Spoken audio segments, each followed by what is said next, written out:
자, 우리 그럼 한번 시작해 볼까요? 얘들아, 웰컴 투 내신 월드다. 아, 오늘 월요일이라 주말에 또 쉬고 학교 갔다 오느라 다들 그냥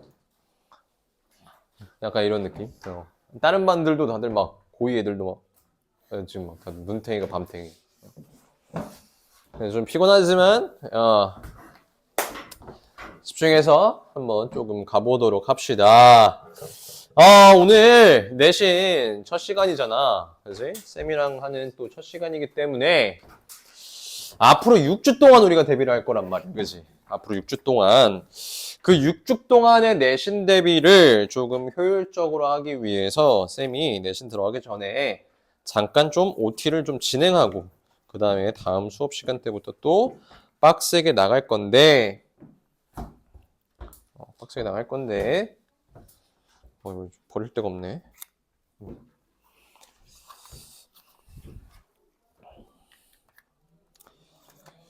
오늘 그래서 우리 내신 OT를 조금 하려고 해. 쌤이 나눠준 프린트 한번 펼쳐보시고요. 자, 프린트가 어떻게 되어 있냐면 요거 있지. 크쌤과 함께 가는 내신 대비 OT 요거랑 그 다음에 쌤이 하나 더 나눠준 요거랑 그지? 이렇게 두 가지 있어. 그래서 한쪽에 요거 펼쳐놓으면 되고 한쪽에 요거 다음 거로 넘겨서 펼쳐놓으면 돼. 그 다음에 쌤이 이야기해주는 것들 필기하면서 따라오시면 됩니다. 자, 얘들아 일단 너희들이 오늘 어떻게 보면은 처음 데뷔하는 고등학교 1학년 올라와서 처음 데뷔하는 영어 내신이잖아. 그지? 영어 내신이기 때문에 우리가 좀 다소 알고 가야 할 것들이 있다. 그래서 오늘 일단 첫 번째 기출문제를 좀 분석해 보는 시간을 좀 가질 거고 그 다음에 그에 대해서 우리 반에 대한 목표가 있어야 될 거 아니야. 그치? 도래울고 1학년 우리 A반 친구들이 이번 내신 때 어느 목표를 가지고 내신 대비 6주 동안 열심히 할 것이냐 그 내용을 우리가 좀 이야기 나눌 거고 그 다음에 쌤 오케이 그 다음에 그럼 어떻게 내신 공부해야 되는 건데요? 공부 방법에 대해서도 이야기를 해주려고 해. 왜냐면 너희들이 이제 중학교 때 영어 공부 열심히 해왔겠지만 고등학교에 올라와서 하는 내신 대비 또 처음이니까 쌤의 그거에 대한 이야기를 좀 해주겠다. 자, 일단 이 기출에 대한 이야기를 조금 해야 돼. 모의고사와 달리 내신이라는 건 그 학교의 특장점이 있단 말이야. 그치? 그리고 특성이 있단 말이야. 그래서 그 기출에 대한 이야기를 할 건데 일단 먼저 중등이랑 고등 내신에 대한 차이를 좀 이야기할게. 요거는 너희들이 마인드셋을 다지는데 상당히 중요한 내용이니까 자, 요 앞에 한번 봐봐. 그거 어차피 다 적혀져 있는데 그거 보지 말고 쌤을 봐. 쌤을 보고 쌤을 따라와. 자, 일단 중등 내신과 고등 내신에 대해서 간단히 우리가 생각해봐야 할 지점들이 있어. 가장 첫 번째, 평가 방식이 좀 달라지지, 그지? 평가 방식. 얘들아, 중등 때만 해도 평가 방식이 절대평가야, 그치? 근데 고등으로 올라오는 순간 무슨 평가가 돼? 그치? 상평이 되지, 그치? 모의고사 같은 경우엔 여전히 영어 경우에만 국한하여서 절대평가지만 내신 같은 경우에는 여전히 상평이다라는 거야. 그리고 심지어 우리 몇 등급제야 이제? 5등급제야. 자, 이야기 왜 하는지 알려줄게. 얘들아, 90점. A등급 받지? 거의 30%나 A등급을 받는단 말이야. 쌤이 나눠준 거 요거 한번 보면 자, 요거 한번 볼게 같이. 거기 보면 2024학년도 도래울 중학교 3학년 1학기 영어 성취도 문법 비율 이렇게 적혀져 있지? 쌤이 이거 국가에서 공시한 자료들을 가지고 온 거기 때문에 신뢰성이 있는 자료고 봤었을 때 A등급이 몇 등급이라고 나와 있어? 29.4%. 되려 BCD가 더 어때? 퍼센테이지가 낮지? 그만큼 A등급 받는 학생들이 많다는 거야. 절대평가 같은 경우에는 90점만 넘으면 A등급이 받을 수 있기 때문에 어느 정도의 성실함만 가지고 있어도 A등급을 받는 학생들이 꽤나 많았다. 근데 이제 그게 돼, 안 돼? 안 되지. 상대평가라는 건 뭐야? 만약에 우리 학년에 100명이 쫙 있어. 그럼 100명에 대한 원점수가 이렇게 쫙 나열되겠지. 채점을 하면. 그치? 그러면 가장 높은 점수에서부터 가장 낮은 점수까지 나열되고 거기서 어떻게 하는 거야? 등급에 맞게, 퍼센테이지에 맞게 애들을 나누는 거야. 그래서 자, 1등급이 몇 퍼센트? 10%. 오케이. 1등급이 10%야. 거기 쌤이 적어놨지. 그 다음에 2등급이 몇 퍼센트야? 24%야. 그래서 누적 34%만. 그다음에 3등급은 몇 퍼센트야? 거기 32%. 상등급 32%이기 때문에 66%란 말이야. 자, 요 밑으로 내려가진 않을게. 자, 요 정도야. 그러면 봐봐. A등급을 받던 학생들이 30% 끝자락에 해당되건 중간에 해당되건 여기 위에 해당되건 어쨌든 난 A등급이었기 때문에 정확한 석차를 다소 알긴 좀 어려웠어. 그렇지? 그러면 얘네가 이제 고등학교에 와. 그러면 A등급 학생들은 어쨌든 중학교 때만 해도 내가 가장 높은 점수대였잖아. 점수. 그치? 그러니까 어때? 나는 그래도 조금 잘하는 친구라는 생각이 있었을 거란 말이야. 근데 실질적인 평가제도의 변화로 인하여서 어떻게 되는 거야? 와, 여기 밑에 4%를 제외하고 1등급부터 2등급까지 내가 분포할 수 있다는 거야.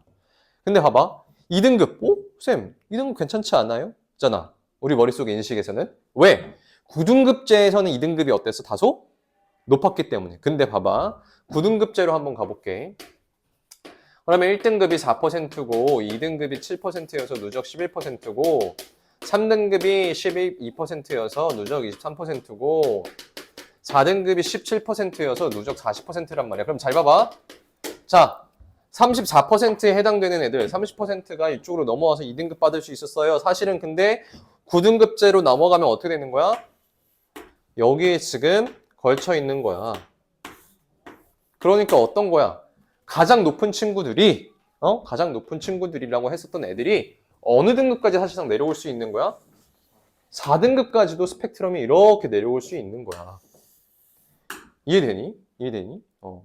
그러니까 어떻게 된다? 내가 사실상 나의 실력이 애매한 A등급이었더라면 나의 고등학교 첫 내신 등급은 상당히 낮아질 수 있다. 2등급은 거의 4등급에 해당되는 등급이니까. 오케이? 그럼 이걸 왜 이야기하냐? 쌤, 왜 이렇게 뭐 어쩌라는 거예요? 그러니까 우리는 가장 높은 등급을 받기 위해서 공부하는 거지, 준수야. 그지? 하지만 생각보다 내 실력이 그렇게 좋지 않아서 낮은 등급을 받을 수 있다. 그럼 거기서 좌절하지 말라는 뜻이야. 왜냐면 쌤이 10년 넘게 1학년 학생들을 많이 겪어오니까 중학교에서 고등학교 올라와서 자기는 A등급만 받다가 처음으로 봤는데 4등급, 5등급이 떠버리는 거야. 그러니까 멘탈이 나가버려. 그러면서 어떻게 하기 시작해? 철새가 되기 시작해. 이게 무슨 말이냐면 내가 A등급을 받았다는 건 난 잘하는 학생이지. 그치? 근데 고등학교에 와서 어떤 학원에 들어가서 데뷔를 했더니 안 나왔잖아. 그럼 어떻게 돼? 자연스럽게. 이 학원 다니니까 안 됐나 보다. 이런 생각을 한단 말이야. 그러면서 뭐가 돼? 철새가 돼. 그러면서 티처스 아는 사람 프로그램. 티처스라는 프로그램이 있어. 막 정승재 쌤 나오고 막 이러는 조현 쌤 나오고. 근데 거기서도 선생들이 이야기해. 철새는 절대 되지 말아라. 왜 그러냐면 애들이 본인의 실력이 아직 부족함에도 불구하고 자신의 객관적인 상황의 판단이 아니라 자신의 등급에 대한 이유를 외부에서 찾는 거야. 그러면서 어떻게 되는 거야? 다른 곳으로 가는 거야. 근데 봐봐. 다른 곳에 갔어. 다른 곳에 가면 그 학생이랑 잘 알아? 모르지. 잘 모르는 상태에서 어떻게 돼? 또 기말 또 대비해. 나도 적응해야 돼. 막 학생들도 적응해야 돼. 이러니까 어떻게 돼? 또 등급대가 또 잘 안 나와버려. 그러니까 또 어떻게? 여기 갔다 저기 갔다 맨날 여기 왔다 갔다 하는 거야. 그러니까 실력은 꾸준하게 늘지 않고 문제 상황이 파악됐으면 그거에 대한 해결책을 같이 대비하면서 공부를 해야 되는데 그게 안 된다. 그래서 어떻게 된다? 첫 번째 일단 이 평가 방식에 대한 변화 요거 우리가 인지하고 만약에 우리 내신 대비 끝나고 나서 나의 성적을 봤더라도 이게 일단 나의 객관적인 상태값이구나. 내가 그럼 여기서 부족한 부분 더 빡세게 공부해서 확 기말때 올려버려야겠다 라는 마인드셋이 일단 첫 번째라는 거야. 이랬어? 오케이? 자, 그 다음에 두 번째 얘들아. 두 번째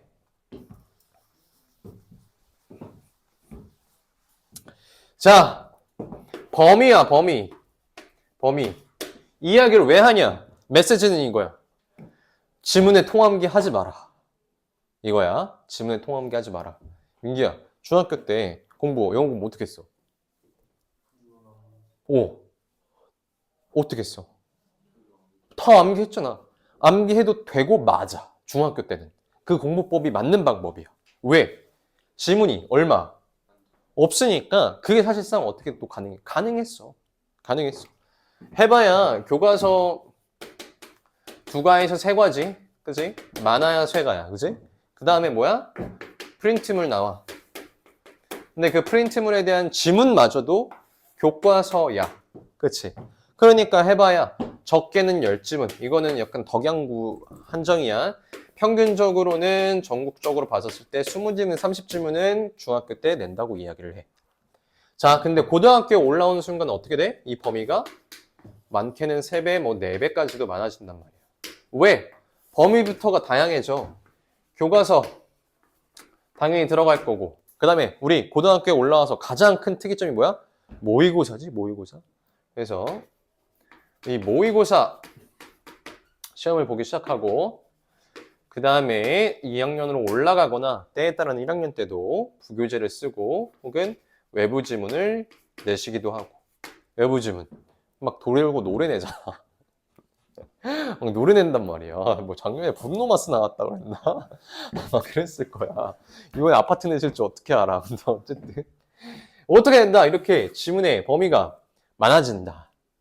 그러면서 어떻게 되는 거야? 포함되는 지문의 개수도 많아져. 그래서 80개에서 100개에 대한 지문이 나올 수 있고 근데 사실 도래울고는 한 50개 정도라고 평균적으로 보면 돼. 오케이? 그래서 조금 적지만 비교적은 적지만 어쨌든 어떻게 된다? 많아진다. 그래서 통함기 자체가 불가능할 뿐만 아니라 중학교 때는 사실 요거 한번 넘겨봐. 요 페이지 넘겨보면 자, 요 페이지 넘겨봐. 윤수랑 다. 자, 왼쪽이 도래울증 시험이고 오른쪽이 도래울고 1학년 시험이야. 요거 봐봐. 요거 시험지 요거 보면 자, 중학교 시험지 어때? 쉽지?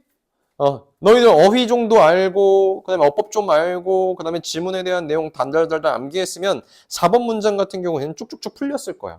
그치? 근데 우리 최근에 모의고사도 풀어서 알지만 내신 문제는 이제는 모의고사 형식의 문제 유형으로 출제된단 말이야.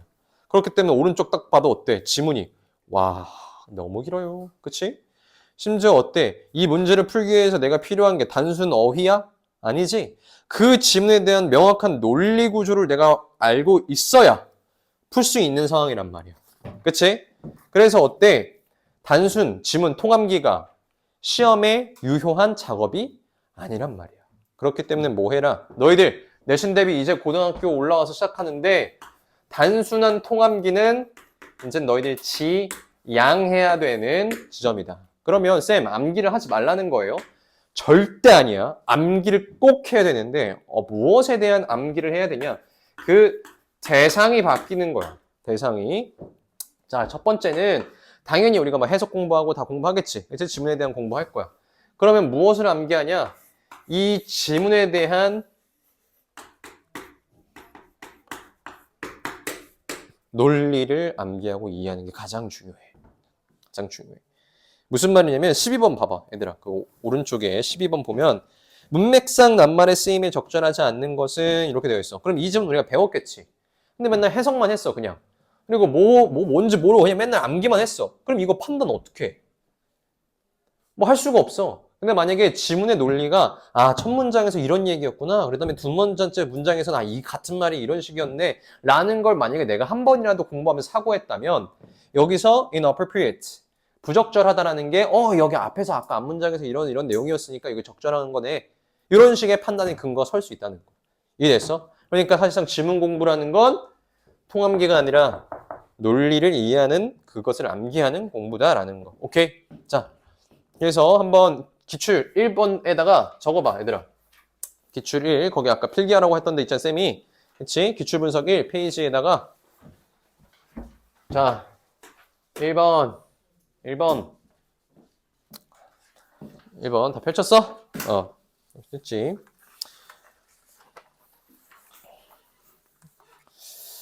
아이고.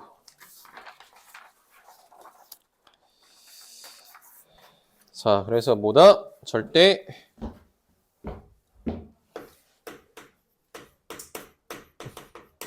1학년 1학기 중간고사 이게 뭐다? 나의 객관적 위치다.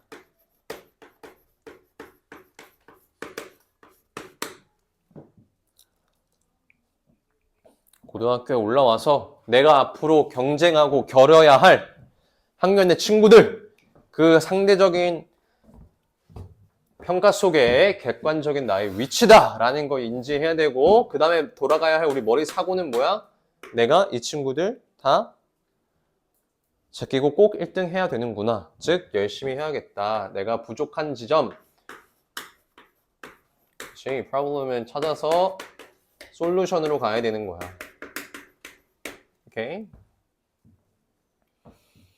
이건 사실 영어뿐만 아니라 모든 과목이 아마 그럴 거야. 너희들 다른 과목들도.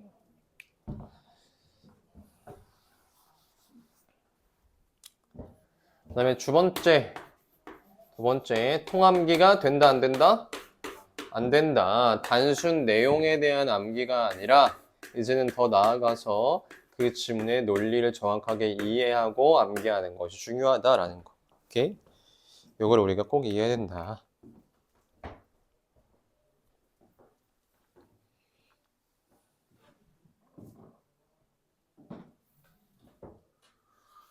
됐지? 자, 그러면 기출분석, 자, 요거 보면 학교별 분석 페이지 여기 있지? 요거 한번 넘어가 볼래? 그래서 학교별 기출문제 차이 이렇게 돼서 도래울 고등학교에 대한 이야기가 여기 그렇게 나와 있어.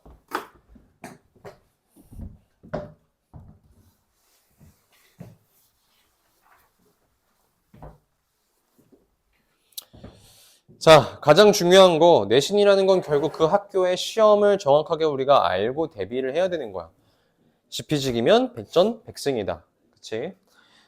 특히나 이번 연도 같은 경우에는 교과서도 바뀌고 5등급제로도 바뀌고 고교학점제로도 바뀌면서 선생님들에 대한 부담이 상당하게 거세진 학년이란 말이야. 그치? 그래서 영어는 사실상 좀 비교적 덜하지만서도 여전히 부담은 가중되어 있기 때문에 어느 때보다 기출문제가 중요한 시점이야. 가장 우리에게 신뢰할 수 있는 데이터는 선생님 입장에서도 그리고 우리들 입장에서도 기출문제일 테니까. 그치? 그래서 기출문제를 이렇게 보면 어떻게 되어 있다?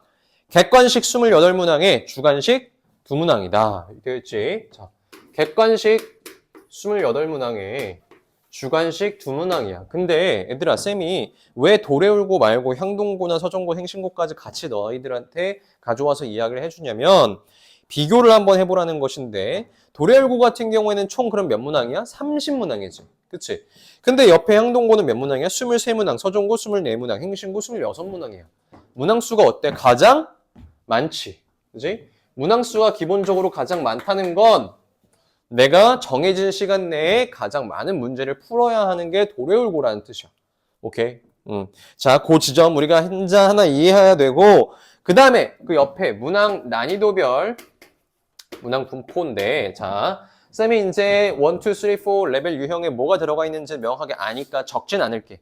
근데 한번 리마인드 하자면 뭐 안내문이나 도표 같은 문제 유형들, 내용일치 문제 유형들 레벨 1 가장 쉽다고 이야기했었고, 레벨 2 뭐야? 대입항 유형들. 주제 제목 요지 요약문 문제 유형들이라고 했고, 레벨 3 간접쓰기 문제 유형들이야. 순서 배열이나 무관한 문장, 그리고 문장 삽입과 같은 문제. 레벨 4 빈칸 추론이나 함의 추론, 문맥상 쓰임 이런 문제 유형들이다. 자, 그러면 봐봐. 레벨 4로 가면 갈수록 많은 문제가 나오면 그 시험에 대한 난이도는 어려워진다는 거지. 그치? 근데 여기 잘 봐봐, 얘들아. 도래울고 레벨 1 옆에 몇 문제라고 적혀져 있어? 그렇지, 10문제야. 와. 전체의 33%, 즉 3분의 1이나 해당되는 비율로 나오는 거야. 다른 고등학교 한번 봐볼까? 레벨 1, 3문제, 6문제, 5문제 이 정도지. 그치? 근데 도래울고 같은 경우에 34%로 가장 문제에 대한 쉬운 문제가 많이 출제가 된다. 그 뜻은 비교적 도래울고등학교의 내신 시험의 난이도는 낮다. 그럼 우리가 이게 좋아할 일인가? 또 그렇지만도 않아. 왜? 왜 그러냐면 그만큼 어떻다? 경쟁이 치열해진다. 경쟁이 치열해진다는 거야. 오케이? 너희들한테 이제는 우리가 A반이잖아. 그러면 이제 높은 등급을 사실상 목표하고 공부하고 있는데 도래열고 같은 경우에는 작년 기준으로 이야기하면 객관식 한 문제 틀리고 주관식에서 부분 점수 하나 틀렸어. 그러면 뭐 1.5점, 뭐 3, 4점 정도 깎았겠지? 이래저래? 그럼 몇 등급 나왔게? 2등급이야. 2등급이야. 그럼 거기서 또 하나 틀렸어. 몇 등급 나왔게? 3등급. 이런 식으로 내려가. 그러니까 평균적으로 그냥 어떻게 되어 있어? 높은 등급대의 점수 편차가 매우 적어. 그러니까 내가 실수를 하나라도 하게 되면 어떻게 되는 거야? 등급이 떨어지는 거야. 등급이 떨어지는 거야. 그만큼 어떻게? 경쟁이 치열해진단 말이야. 그러니까 우리가 여기서 생각해 볼 수 있는 거 어떻게 해야 된다? 상당히 꼼꼼히 공부해야 돼. 꼼꼼히. 디테일을 놓치면 안 돼. 내가 내신 대비 공부 이 정도까지 했으면 됐겠지 하는 순간 항상 꼭 거기서 하나 틀려. 보면. 그렇잖아. 그렇게 방심하는 거기서 내가 하나 틀려. 그럼 어떻게 하는 거야? 등급 하나 나아지는 거야. 오케이. 그렇기 때문에 우리가 어떻게 해야 된다? 더 꼼꼼히 공부해야 될 필요성이 있다. 그리고 이 레벨 4 문제 유형이나 그리고 가장 상위권을 가름짓는 어법이나 서술형 문제 유형들을 우리가 더 잘 대비해줘야 된다라는 겁니다. 오케이? 그래서 거기다가 한번 적어봐. 레벨 4 어법 서술형 대비를 잘 해야 된다. 경쟁이 치열해지기 때문에. 오케이? 레벨 1, 2, 3 틀리면 돼, 안 돼? 안 돼. 오케이? 기본적인 공부 꼼꼼하게 잘 해주고 나아가야 돼. 됐니? 자, 그러면 여기까지 우리 하고, 자, 두 번째 기출 분석에서 두 번째로 넘어가면, 자, 수준별 목표라고 적혀져 있지. 수준별 목표. 자, 요 내용이 사실상 어떤 거야? 요 내용이야. 우리가 어디에 목표를 두고 있어야 하는가란 말이야. 그렇지? 어디에 목표를 두고 있어야 하는가란 말이야. 레벨 4 유형, 어법 유형, 서술형 유형 우리가 정확하게 잘 맞출 필요성이 있다. 왜? 우리는 상위권이니까. 오케이? 문제의 난이도라는 게 존재하고 하위권은 조금은 더 여기 1, 2, 3에 집중하는 공부를 하겠지. 그치? 근데 우리 1, 2, 3는 당연하거니와 레벨 4랑 어법, 서술형까지도 우리가 좀 더 꼼꼼하게 잘 맞출 필요성이 있다라는 겁니다. 오케이? 자, 넘어가. 내신 대비 공부법. 자, 그러면 도래열고 같은 경우에 어떤 식으로 출제되는지 대충 알았고, 쌤, 저희 상위권이니까 제 목표가 한두 문제 틀리지 않고 다 맞추는 데 있는 것도 알겠습니다. 그럼 쌤 어떻게 공부해야 돼요? 내신? 요런 의문점이 남겠지? 그치? 요 의문점이 남겠지? 자, 요거 마지막 페이지를 넘기면 막 적혀져 있을 거야. 1, 2, 3, 4, 5. 거기 한번 봐봐.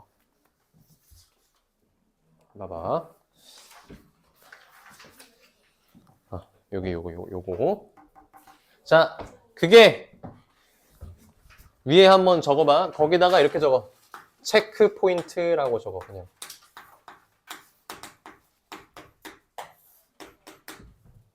체크 포인트.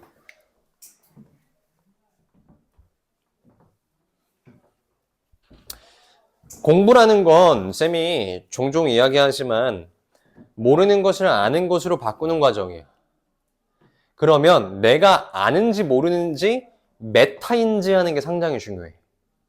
그 메타인지를 하려면 메타인지를 할 수 있는 매테리얼이 필요하겠지. 그 재료가 필요할 거야. 어떠한 것에서 내가 어떻게 알고 있는가를 확인할 수 있어야 되니까. 그게 바로 이 지금 체크 포인트 1, 2, 3, 4, 5번이야. 너희들이 하나의 지문을 만약에 배웠어. 그 다음에 내신 들어가기 전에 이 지문 내가 정확히 알고 있는지를 확인하기 위해서 이 체크 포인트 1, 2, 3, 4, 5만 하면 된다는 뜻이야. 자, 첫 번째 뭐라고 적혀져 있어? 준수스? 해석이라고 적혀져 있지? 그치? 자, 일단은 우리 해석 완벽하게 할 수 있어야 돼. 완벽하게. 왜?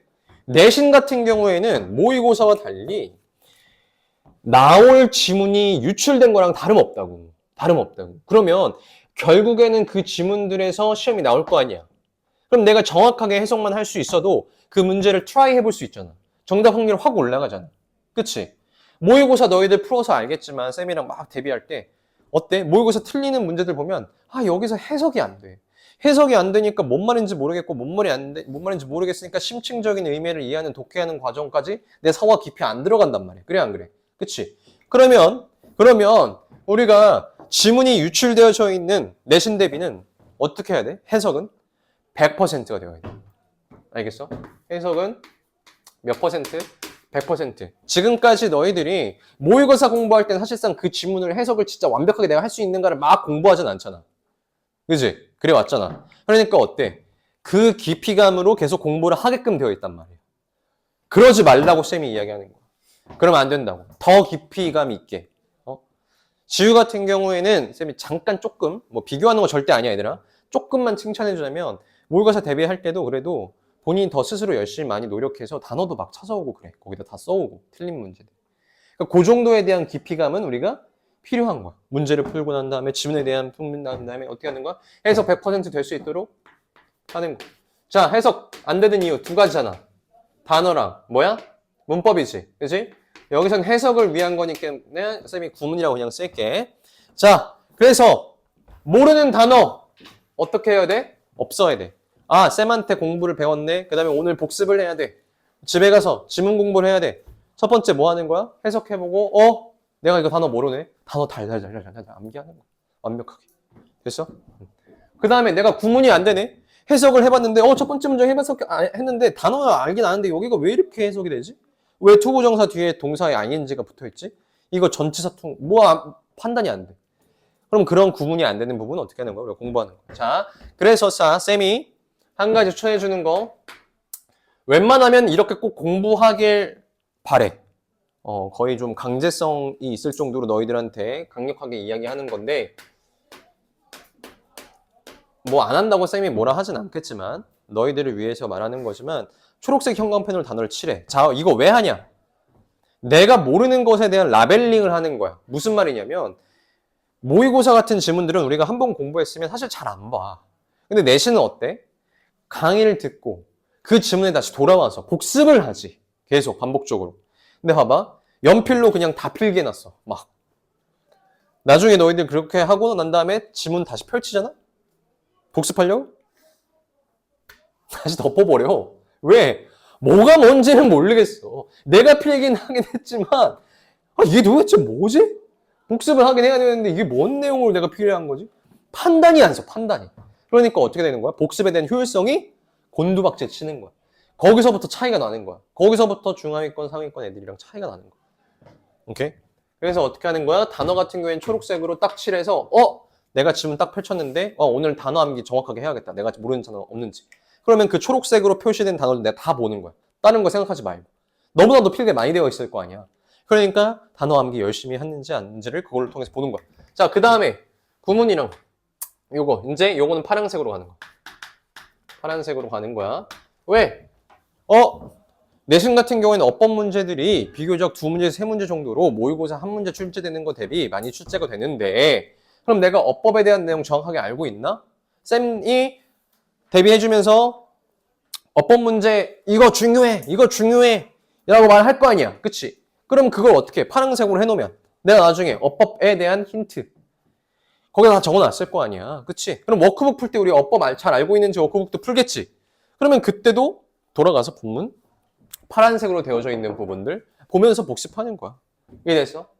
그래서 일단 첫 번째 해석이 되어야 된다. 이렇게 하면 어떻게 되는 거야? 모든 문제에 대한 일단 대비를 하는 겁니다. 됐어? 모든 문제에 대한 대비를 하는 거고 자, 두 번째는 너희들이 뭘 정리해야 되냐? 주제를 정리해야 돼. 내가 지문 공부를 다 했으면 이 지문에 대한 이 패시지에 대한 주제 정확하게 알고 있나? 내가 말할 수 있나? 보자마자 떠오르나? 판단이 되어야 돼. 자, 너희들 책 보면 자, 책 한번 펼쳐봐. 오늘 배웠던 책 펼쳐보면 그 뒤에 조금 넘겨보면 타이틀이랑 서머리라고 정리되어 있을 거야. 보여? 타이틀이랑 서머리라고 정리되어 있는 거 보이지? 여기. 자, 요거 이거 잠깐 보면, 자, 여기 타이틀, 서머리 이렇게 되어 있지? 뒤에 넘겨보면 타이틀이랑 서머리 되어 있지? 자,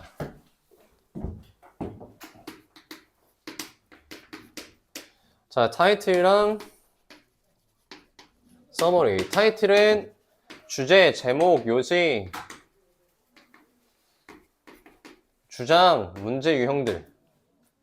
그 다음에 서머리는 요약문 문제 유형.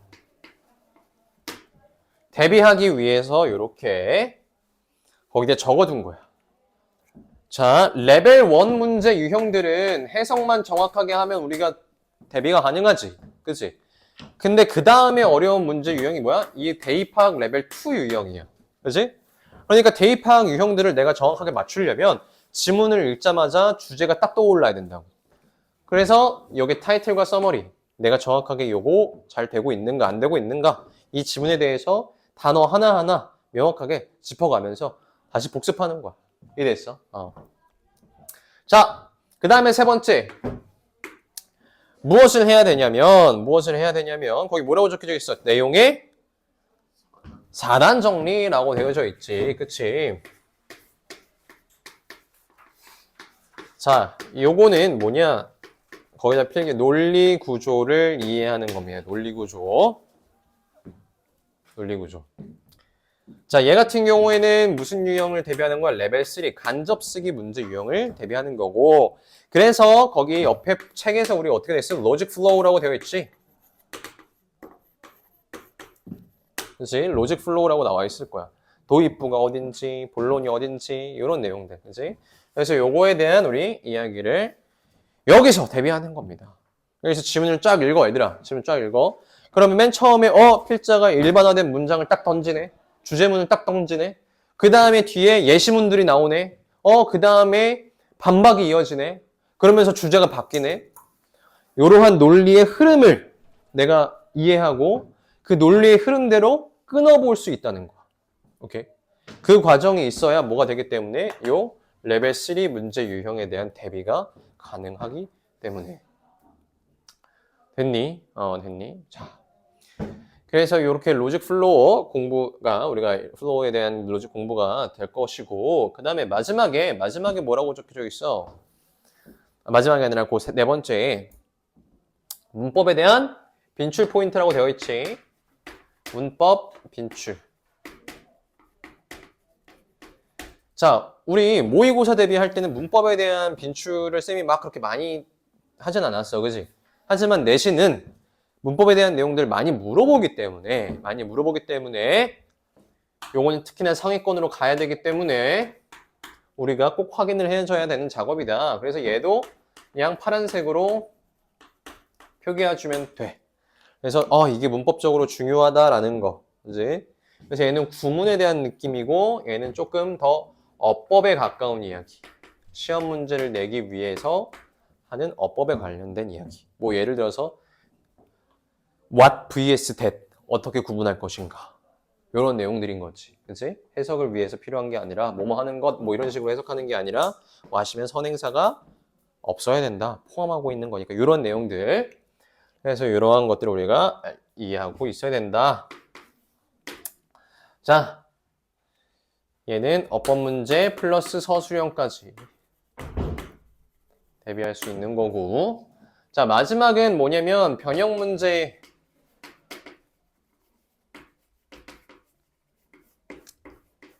자, 코드를 이해하고 너희들 출제해야 되는데 쌤이 이거 변형 문제에 대한 예측은 1학년 같은 경우에 그리고 특히나 처음 시험이기 때문에 이건 쌤이 조금 최대한 전달하는 쪽으로 갈 거야.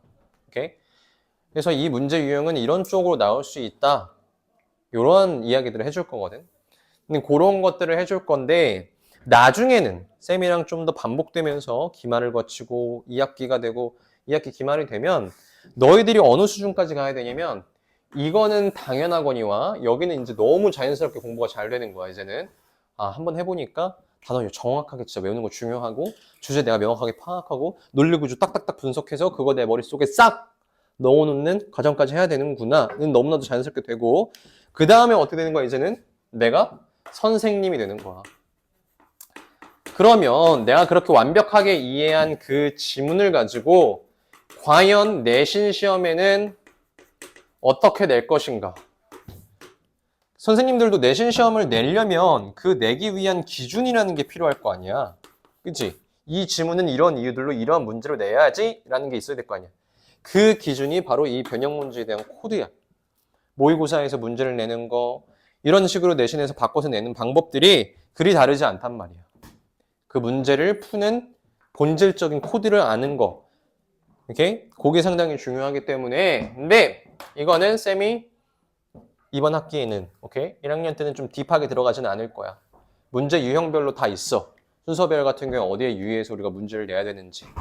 그래서 우리가 선생님에 대한 수준까지 올라가면 이런 지문 보고 이렇게 문제를 낼 수 있다는 것까지 가야 되는데 요거는 일단 이번 단계에선 사실상 조금 건들지 않을 거다라는 거. 오케이?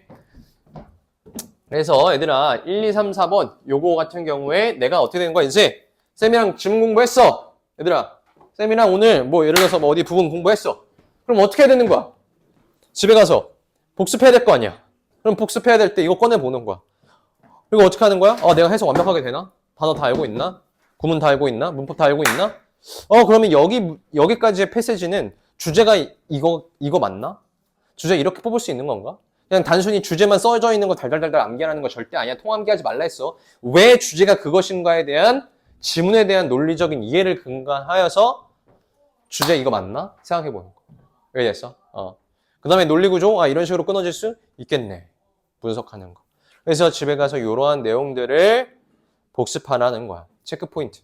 한 지문이라도 내가 이게 잘 다 죄어져 있는지 그거를 판별하고 그게 다 죄어져 있으면 변형 문제도 풀면서 혹은 워크북도 하면서 이 4가지 과정은 계속 체크하면서 공부하면 된다.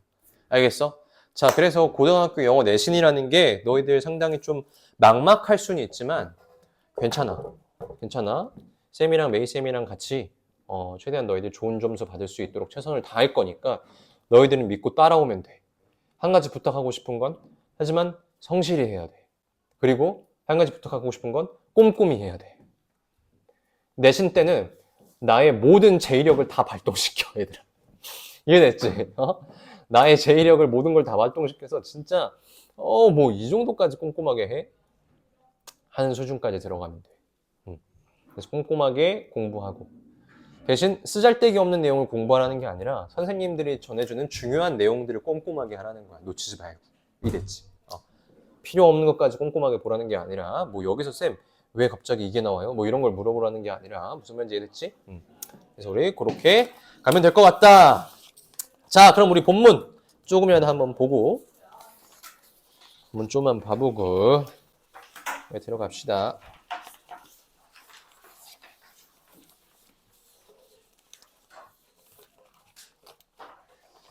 자, 그러면 우리 10페이지까지 했다고 했지, 얘들아? 아니, 2페이지까지 했다고 했지?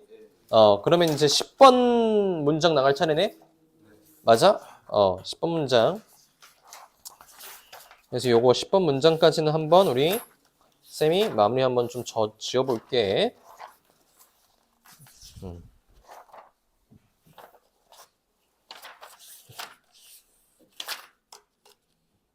오케이. 자, 10번 문장 한번 봐보자.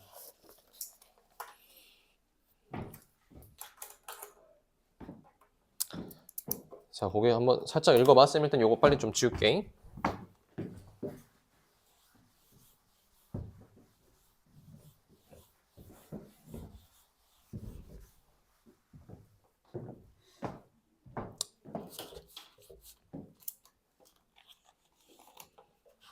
자, 가봅시다. At the same time, 동시에, however, 하지만 you may feel confused about who you are.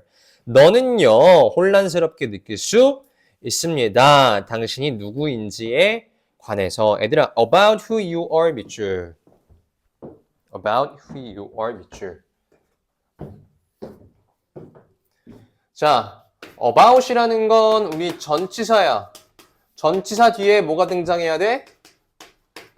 명사가 등장하지. 단순히 명사만 나온다면, 단어로 나온다면 중학교 수준, 초등학교 수준이지만 고등학교에 올라오면 구와 절로서 나올 수 있다. 그리고 특히나 명사 절이 여기 나올 수 있는 거고. 자, who you are 뭐야? 명사절에서의 간접 의문문이지, 그치? 간접 의문문. 그래서 앞에 의문사가 등장을 하고 그 다음에 주어 동사순으로 간다. 왜? 간접 의문문이라는 건 애초에 뒤에 뭐로 끝나? 온점으로 딱 닷으로 끝나지, 그치? 문장은 크게 보면 평서문과 의문문으로 나눠지거든, 얘들아. 평서문이라는 건 주어 동사로 시작해서 빠라라 끝나는 애고, 의문문이라는 건 의문사로 시작해서 빠라라라 퀘스천 마크로 끝나는 애야. 오케이? 근데 간접 의문문이라는 건 의문문의 형태는 뜨고 있진 않지. 하지만 간접적으로 의문하는 역할은 한다는 거야.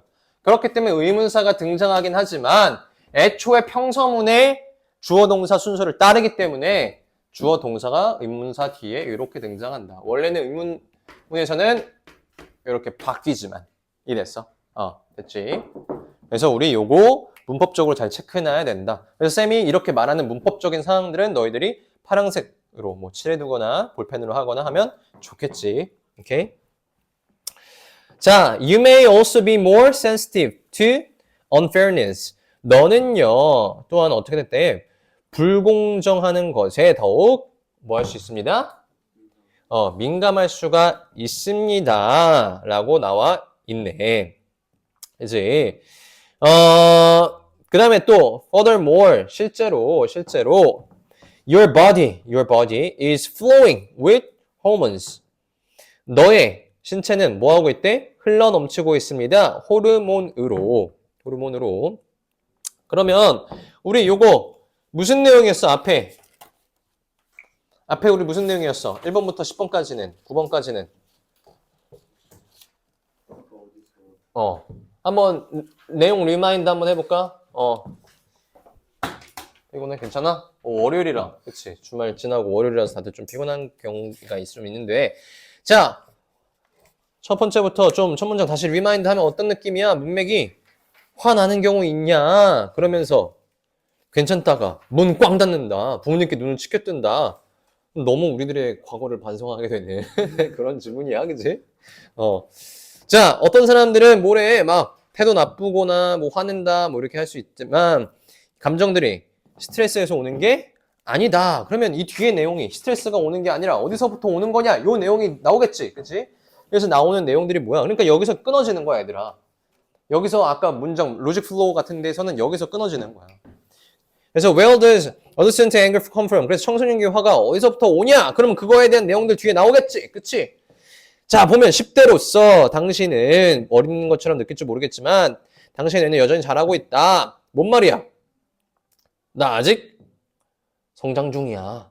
이 말을 하는 거겠지. 청소년기 성장 중이야. 그래서 in your brain, there is a part that is responsible for solving problems and controlling your emotions. 그래서 문제 해결과 감정 조절하는 부분이 우리 머릿속에 있는데 이 부분도 어떻게 하고 있다? developing 하고 있다라는 거지. 자, 그러면 얘들아 6번 문장 같은 경우는 어떻게 써? 문장 삽입으로 너무 좋지 않아? 문장 삽입 문제로? 왜냐면 5번에서 청소년기의 화는 어디서 온가 라고 나온 다음에 일반적인 발화로서 문장으로서 10대로서는 아직 뇌가 자라고 있다라고 이야기하잖아. 그 다음에 그 다음 7번, 8번 문장에서 어떻게 하는 거야? 구체화하고 있지. 그치? 문제 해결과 감정 조절 이렇게 구체화하고 있잖아. 여전히 잘한다는 게. 그러면서 8번에도 발달하고 있다는 이야기 하고 있기 때문에 6번 문장 같은 경우는 이런 문장 삽입 같은 걸로 나올 수 있다는 거야. 오케이? 자, 그래서 the changes in your brain 이런 것들이 뭐로 이끕니다. 뭐 이런 것도 이끌어집니다. 그 다음에 얘들아, 자 여기서 또 한 번 끊기지? 빵! However 그러니까 이 문장도 중요하게 우리가 생각해 볼 수 있는 거지. 10번 문장도 논리적인 흐름이 이렇게 전환되니까 그치? 동시에 누구인지 혼란스럽게 느껴질지도 모른다. 그러면서 뭐 한대? 불공정에 더 민감할 수 있다. 자, 그러면 얘들아 10번 문장에다가 마이너스라고 적어봐. 마이너스. 쌤이 항상 이야기해. 독해 문제에서는 뭐가 중요하다? 문장 간의 유기성이 중요하고 방향성이 상당히 중요한데 앞문장이랑 방향성은 같거나 다르거나야, 맞지? 그러면 이게 튀는 순간, 반대되는 순간 그 문장은 사실상 상당히 항상 중요한 문장이야. 왜? 필자가 말하고자 하는 게 전환된다는 뜻이니까. 그래 안 그래? 그럼 이런 문장은 주제문을 포함할 수도 있고 순서 배열로 끊어서 나갈 수도 있고. 그치? 그러니까 10번 문장 같은 경우에 중요하겠지. 자, 여기서는 마이너스로 나온단 말이야. 혼란스럽긴 나온다. 자, 그 다음에 11번에 also 네모쳐봐. also 네모쳐봐. also. 그 다음에 12번에는 furthermore도 네모쳐봐. 자, 그러면 also라는 건 앞문장에 이어서 또 그러하다는 거지. 그치? 근데 furthermore도 게다가니까 또 그렇다는 거지. 그치?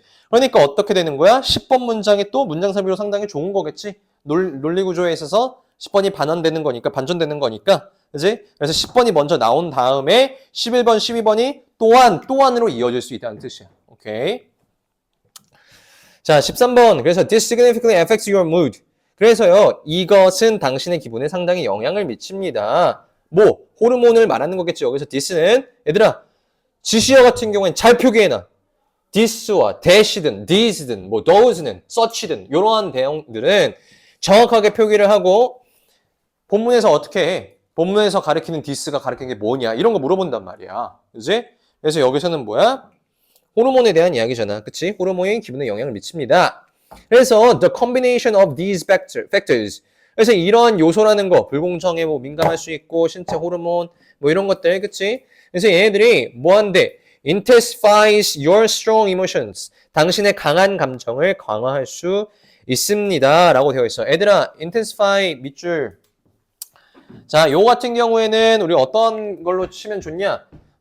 쌤이 주제를 담는 건 노란색 형광펜을 하는 걸 추천하고, 그 다음에 다른 문제 유형으로 나올 수 있다라고 이야기하는 것들은 빨간색이랑 볼펜으로 빨간색으로 필기를 하고, 플러스 그 다음에 노란색 말고 약간 뭐 주황색이나 뭐 빨간색이나 이런 류의 형광펜이 있거든? 이런 걸로 좀 칠하는 걸 쌤이 추천할게. 오케이? 쌤은 항상 이렇게 해서 나눠서 공부시키면 나중에 한 번에 보면 다 통일성이 쫙 되어 있어. 그러면 내가 복습할 때, 주제 파악해야 되겠다? 노란색 형광펜 쫙. 변형 문제 이런 식으로 나온다고 선생님이 말한 거 복습할 때 쫙. 오케이? 자, 그래서 여기 intensify랑 자, 위에 significantly affects 여기 보면 결국에는 봐봐. 이러한 조합의 요소들이 당신의 감정을 강화한다는 거지. 그치? 강화한다는 거 반대말 나올 수 있겠지. 문맥상 쓰인 문제로. 그치? 강화하지 않고 뭐 한다? 약화시킬 수 있다. 뭐 decrease라든지, 그치? devalue라든지 이런 단어들이 등장하면서 우리 반대 내용을 방해로 제시할 수도 있다. 하지만 근거는 위에 significantly affect로 우리가 잡아내고 풀 수 있겠지. 오케이. 그래서 이러한 내용들이 우리 있을 수 있어. 오케이. 그래서 일단 여기까지 해가지고 본문 1에 대한 건 마무리를 하고 우리 이제 클리닉이지. 클리닉 할 때는 어떻게 하면 된다? 받았지? 클리닉? 그래서 그거 우리 진도 나간 부분들 풀어주면 돼. 워크북 풀어주면 되고 만약에 오늘 클리닉 시간 때 워크북 다 못 푼다? 그럼 어떻게 하겠어? 숙제야. 알겠지? 성실히 해오도록. 오케이? 왜냐하면 쌤이 강조하지만 애들아 쌤이 잘 들어봐. 너희들 고등학교 올라오면서 여러 가지 과목들 또 공부해야 되지. 그러면 이제 한 1, 2주 남은 순간부터는 사실상 이런 선택 과목 같은 경우에는 뭐 다른 이제 주요 과목이 아닌 다른 과목들은 학교에서 가르쳐 주는 것 위주로만 공부한단 말이야. 그럼 그건 진도가 끝까지 나가야지만 내가 공부를 할 수 있어. 그러니까 어떻게 되냐? 마지막에 암기 과목들의 좀 공부의 시간 비중이 자연스럽게 늘어나. 한 1, 2주 전에. 그럼 어떻게 되는지 알아? 주요 과목, 공부했던 것들을 내려놓기 시작해. 근데 가장 먼저 내려놓는 게 너희들 뭔지 알아? 영어랑 국어야. 왜? 언어니까. 대충 해왔으니까. 수학은 그냥 매일매일 주어진 그냥 문제라도 풀지. 영어를 막 내려놓기 시작해. 그래서 어떻게 하기 시작해? 점수가 그냥 4주 동안 열심히 공부하는 게 마지막 2주에 그냥 머리에서 날아가면서 쫙 깎이기 시작해. 그래서 사실 지금 꼼꼼하게 워크북 공부하면서 대비를 해놔야 그때 조금 나에게 여유가 생겨. 너희들. 오케이? 그래서 그거는 하나의 전략적 팁이니까 잘 알아두면 좋을 것 같습니다. 그래서 어쨌든 결론 워크북 열심히 해라.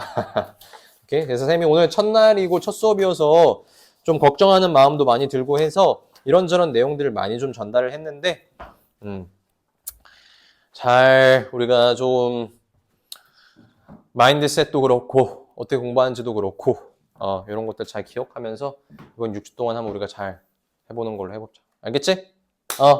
고생했어. 응? 최대한 일단 해보고 본문 1